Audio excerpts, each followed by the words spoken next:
বিচার হতে 7 দিন লাগে কেন, 7 বছর লাগে কেন? অপরাধী নিজেই স্বীকার করেছে, আমি খুন করেছি, আমি হত্যা করেছি।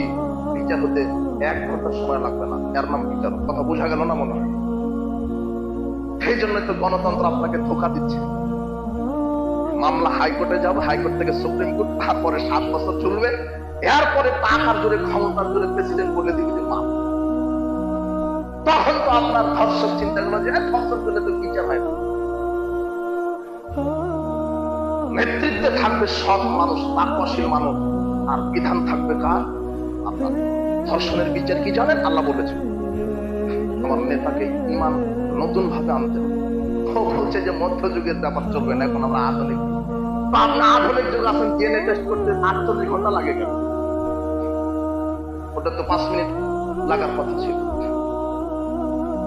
ইসলামী শরিয়ার বিচার হচ্ছে সাক্ষ্য প্রমাণে যদি প্রমাণিত হয় আসামি অপরাধী, সঙ্গে সঙ্গে তার বিচার। তিরমিজির 1454 নম্বর হাদিস, একজন নারী রাস্তা দিয়ে যাচ্ছে, একজন মানুষ তাকে ধর্ষণ করলো। একজন সাহাবী চট করে সেখানে চলে এসে বলছেন কি হয়েছে? নারী বলছে আমাকে ওই যে লোকটা চলে যাচ্ছে, ওই লোকটা আমাকে ধর্ষণ করেছে। সাহাবীগণ সেই লোকটাকে ধরে আল্লাহর নবীর কাছে নিয়ে আসলেন। মহিলাকে নিয়ে আসা হলো।